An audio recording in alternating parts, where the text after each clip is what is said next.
Nosce Teitzum, nociones de antropología cultural.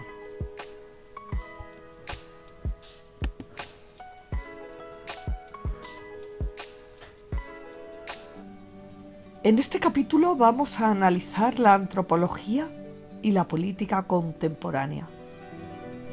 Empezaremos por el marxismo y el materialismo cultural. El marxismo ha mantenido una doble vinculación con la antropología. Por un lado, los teóricos marxistas tomaron como fuente ciertos estudios antropológicos a fin de desarrollar su sistema, y por otro, el pensamiento marxista influyó en los antropólogos. En el capítulo anterior, la profesora María Lara os hablaba sobre las maravillas de la antropología vista desde la perspectiva cultural, desde la antigüedad hasta la Ilustración, hasta el siglo XVIII. En este capítulo, yo, la profesora Laura Lara, os hablaré del impacto que la antropología generó en la política contemporánea, impulsando también a otras ciencias como la sociología, la historia, a propiciar cambios en el panorama presente de aquel momento, en el tiempo histórico pasado, que en aquel momento era analizado por el periodismo y que hoy llamamos historia. Aun cuando el marxismo se oponía al darwinismo social, en sus planteamientos sociales podemos encontrar una gran influencia de las nociones imperantes en el siglo XIX sobre el progreso. El pensamiento marxista se fundamentaba en el materialismo, y es que el materialismo dialéctico es una interpretación del mundo opuesta al idealismo, a ese idealismo filosófico que defendía la primacía del espíritu encarnado en Dios, representado en Dios, sobre la materia. El materialismo dialéctico se apoyaba en los avances científicos y en el pensamiento racional para sostener la independencia y preponderancia del mundo material, llamémoslo la realidad, con respecto al ser, que sería la conciencia. No obstante, cabe señalar que los términos materialismo dialéctico y materialismo histórico no fueron usados ni por Karl Marx, que vivió entre 1818 y 1883, ni por Friedrich Engels, 1820-1895, los fundadores del movimiento marxista. Esos conceptos, materialismo dialéctico y materialismo histórico, fueron introducidos por el revolucionario ruso del siglo XIX, Georgy Plejánov, en un intento de sistematizar los fundamentos filosóficos de estos. Según Karl Marx, la historia se basaba en la lucha de clases, hasta llegar a una sociedad ideal sin clases. La humanidad pasaría así por los siguientes estadios: comunismo primitivo, sociedad esclavista, feudalismo, capitalismo y nuevamente se volvería al comunismo. Se puede hablar de la existencia de un evolucionismo marxista. No en vano, la lectura de Ancient Society de Morgan proporcionó a Engels las bases de su obra: el origen de la familia, la propiedad privada y el Estado. La tesis principal de esta obra era que la familia, la propiedad privada y el Estado poseían un origen único. No eran más que resultados de un mismo proceso, desarrollado especialmente cuando se pasó de la matrilinealidad a la patrilinealidad. Sociedades matrilineales en su origen, transformadas en patrilineales por ese control del hombre, del varón, de la sociedad patriarcal, arrinconando a la mujer. Las principales obras de Marx son el Manifiesto Comunista, publicado con Engels en 1848, y El Capital, obra en 3 volúmenes, de los que solo el primero, cuya primera edición es de 1867, estaba terminado a la muerte de Marx.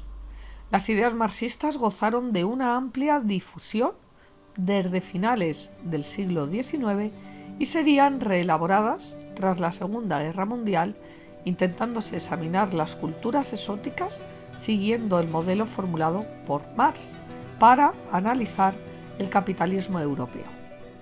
Los antropólogos marxistas que trabajaban en África estudiaban la naturaleza y las formas de explotación, especialmente mediante el análisis de las relaciones entre gobernantes y gobernados. Una posterior elaboración de las perspectivas teóricas de Marx condujo al materialismo cultural, que defiende que la principal tarea de la antropología es dar explicaciones causales a las diferencias y semejanzas existentes en el pensamiento y en el comportamiento de los grupos humanos, mediante el estudio de las constricciones materiales a las que se hallan sujetos, esas constricciones que hacen que ese proceso cultural esté en un molde. El materialismo cultural analiza la evolución de las sociedades a partir de sus condiciones materiales, estableciendo una división en tres niveles denominados infraestructura, estructura y superestructura. El creador de la escuela fue el antropólogo estadounidense Marvin Harris, que vivió entre 1927 y el año 2001. La infraestructura está formada por los modos de producción, entendiendo por ellos la tecnología y las prácticas empleadas en la producción de energía y alimentos, y también de reproducción, es decir, prácticas utilizadas para limitar, mantener o expandir la población. Vamos a seguir explicando estos conceptos. Hemos explicado infraestructura. Ahora vamos a ver qué es la estructura.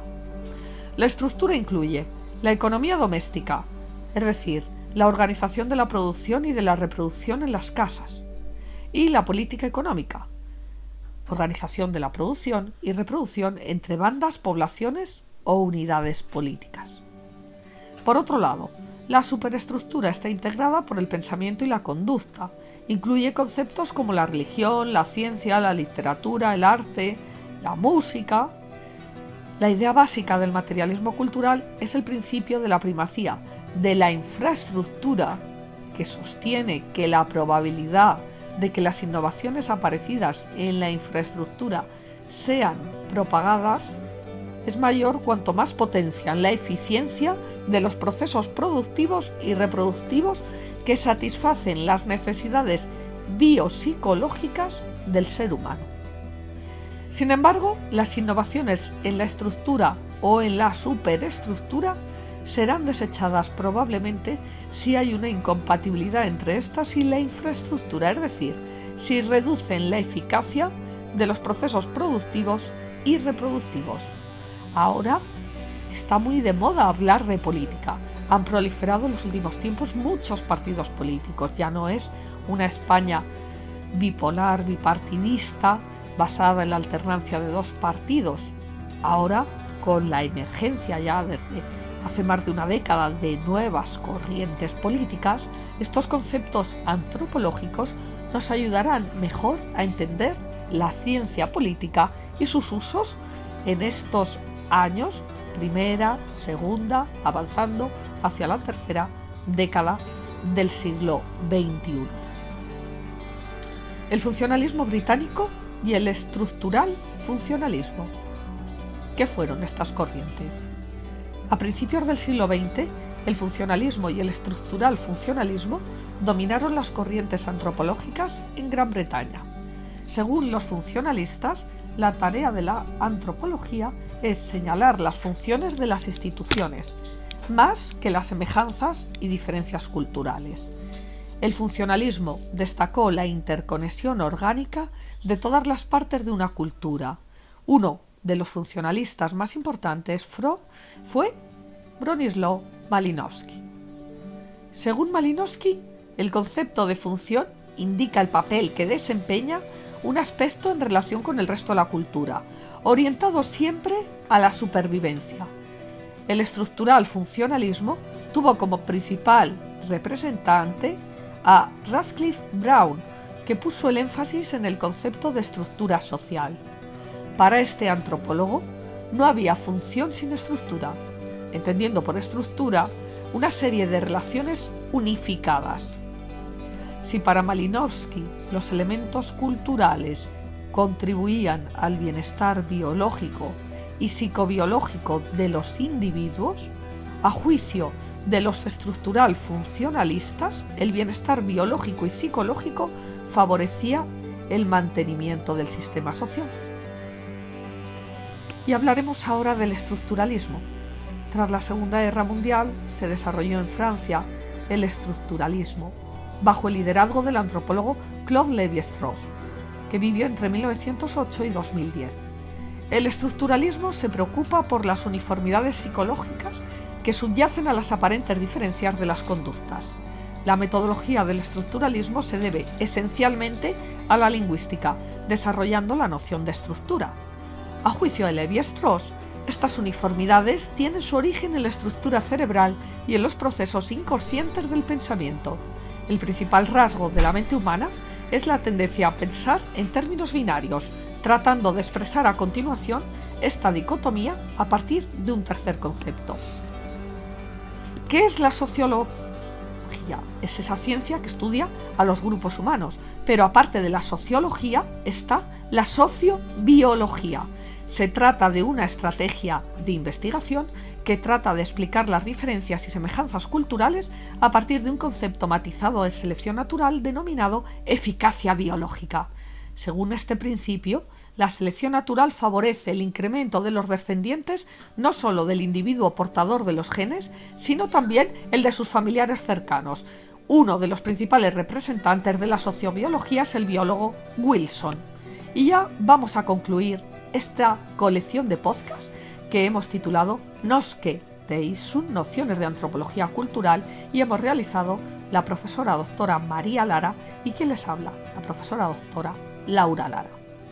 La antropología como ciencia del ser humano ha acompañado a los seres vivos racionales a lo largo de toda su existencia, analizando desde el proceso de hominización hasta el uso de la tecnología en las diferentes etapas, prehistóricas, protohistóricas e históricas, hasta llegar a herramientas que facilitan el estudio y la comunicación de contenidos, como es el caso que nos ocupa, donde podemos establecer una interrelación entre continente, contenido y vehículo transmisor en el proceso de comunicación entre las emisoras, las profesoras Laura y María Lara, y los receptores, vosotros, los alumnos, las alumnas de antropología y el público en general que está escuchando esta serie de podcasts.